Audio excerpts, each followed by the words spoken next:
This is One on One.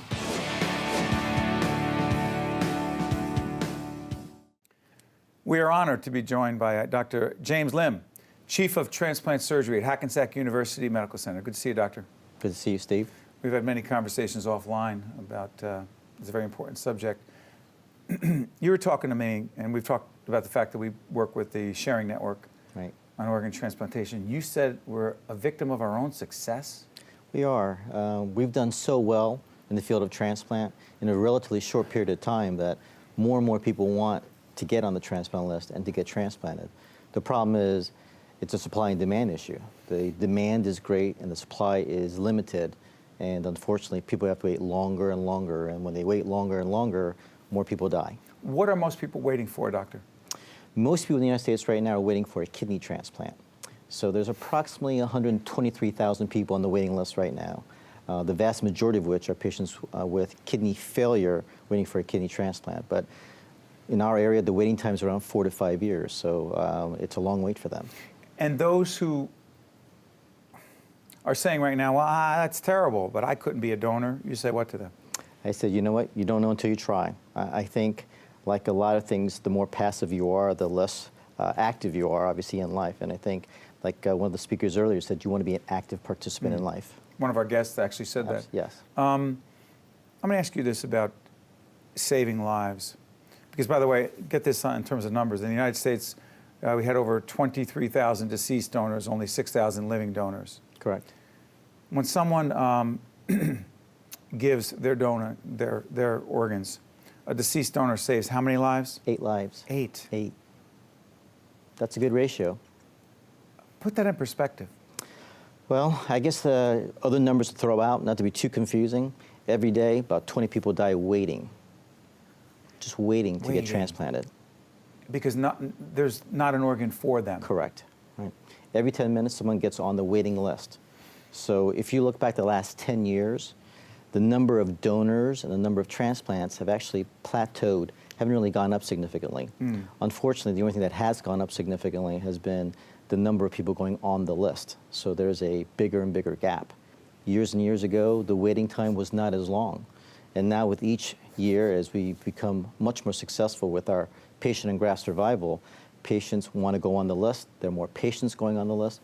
There are not enough organs. For us in transplant, that's the holy grail, is the availability of a donor organ. Doctor, what is the kidney allocation system? That's a new system that was just enacted December 4th of this past year. Before that, basically, when people got a kidney transplant, they had to go on the list.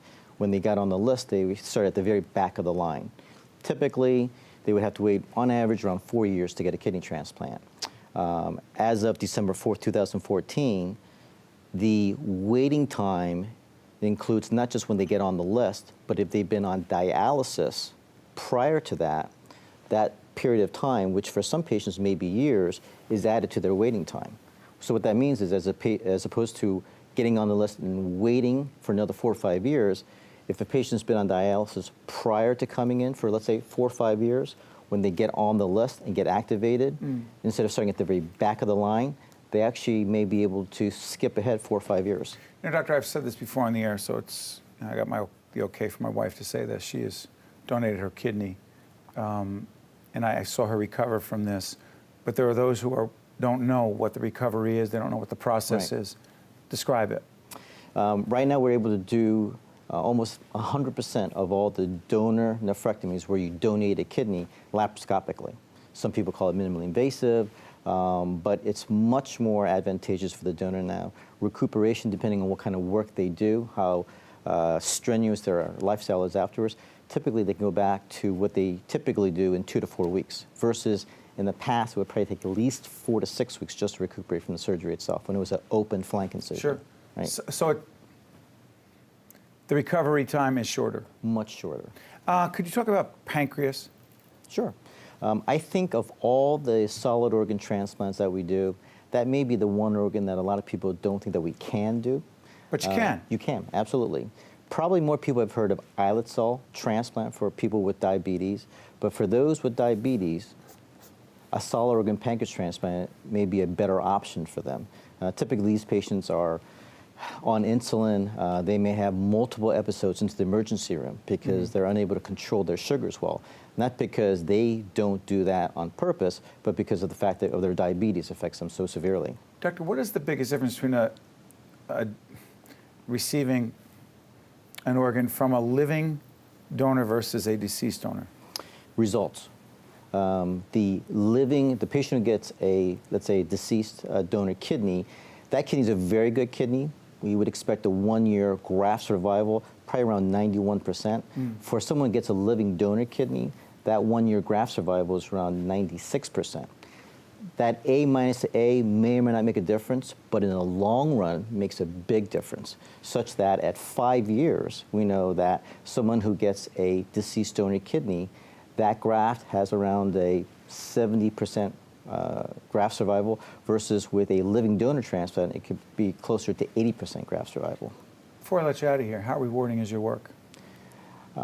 As a surgeon versus someone who doesn't operate, we like that more quicker gratification. And I think there are very few fields in surgery where you can see someone who's deteriorating on dialysis and then to get a transplant, and literally for a lot of people, the very next day, you just see the look that it comes back to them. They literally have that second chance at life again. And many of them take advantage of it, as they should. And those patients, you can visualize them. I mean, they're You not do. just a number to you. No, no. And I think that's one of the nice things about our program. They're not number 24 for the month or number 38 for the year. They're Bob Jones, who's married to Mary, who's a teacher, who's been doing all these things that she's had to do because her husband's been on dialysis for the last 3 to 4 years. That's powerful. We're very blessed to be able to do that, and it's an honor for us. Dr. James Lim, who is the chief of transplant surgery at Hackensack University Medical Center. It's powerful and it's important. And I want to also thank our friends at the New Jersey Sharing Network for continuing to be out there every day, that doing the work they do. They can only do the work they do if you donate, but also you do what you do. One-on-One with Steve Adubato has been a production of the Caucus Educational Corporation, celebrating over 25 years of broadcast excellence.